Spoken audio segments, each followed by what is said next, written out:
నమస్తే అండి, welcome to వినందా boutique. ఈరోజు మీకు చూపించబోయేది సింపుల్ డిజైన్స్ అండి.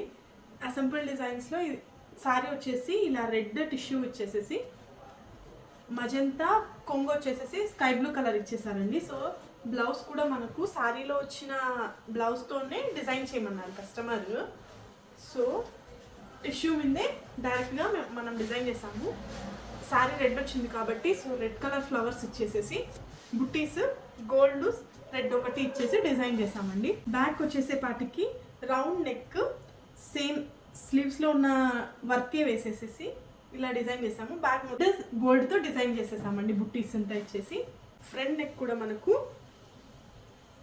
ఇలా సింపుల్గా రెడ్ గోల్డ్తోనే డిజైన్ చేసాము. నెక్స్ట్ సారీ అండి. సారీ వచ్చి ఇలా డబల్ షేడ్లో వచ్చింది. మనకు double shade magenta colour border ఇచ్చేసారు శారీకి. సో డబల్ షేడ్ ఉంది కాబట్టి ఇది కస్టమర్ అయితే సింపుల్ బ్లౌజ్ వర్క్సే సెలెక్ట్ చేసుకున్నారు. మాకు సింపుల్గా చాలు, హెవీగా వద్దు అని చెప్పేసి. సో ఇలా సింపుల్గా డబల్ కలర్ కనిపించేలా మనము డిజైన్ చేసామండి. గ్రీన్ను డార్క్ బ్లూ కలర్ ఇచ్చేసి ఇలా డబల్ షేడ్ కనిపించేలా డిజైన్ చేసాము. హ్యాండ్ మొత్తం ఇలా సింపుల్ బుట్టీస్తో ఇలా చేసాము. బ్యాక్ నెక్ కూడా సింపుల్గా ఉన్న చాలా అంటే చాలా బాగుందండి. ఫినిషింగ్ కూడా చాలా నీట్గా వచ్చింది. ఇక్కడ కూడా చూడండి, అబ్జర్వ్ చేయండి, మీకు కొంచెం డబల్ షేడ్ కనిపిస్తుంది. సో 2 కలర్స్ యూజ్ చేసి చేసాం. నెక్స్ట్ వచ్చేసి ఇది వచ్చి పావడా అండి.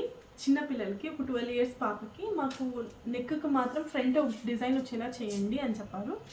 సో స్లీవ్స్కి వచ్చేసేసి వాళ్ళు బుట్ట హ్యాండ్స్ స్టిచ్ చేయించుకుంటారంట. సో అందుకు మనం ఫ్రంట్ వచ్చేసి ఇలా పావడాలో ఉన్న కలర్స్ యూజ్ చేసి గ్రీన్, సిల్వర్, లైట్గా కాపర్ యూజ్ చేసేసి ఇలా ఎలిఫాంట్స్ వచ్చేలా డిజైన్ చేసాము. ఈ ఎలిఫాంట్స్ ఫ్లవర్స్ కానీ చాలా అంటే చాలా థిక్ వర్క్, చాలా బాగుందండి. వర్క్ చూడండి ఎంత బాగుందో. మీకు కానీ ఈ డిజైన్స్ నచ్చినట్టయితే స్క్రీన్ షాట్ తీసి స్క్రీన్ పైన ఉన్న నెంబర్కి వాట్సాప్ చేయండి. Thank you.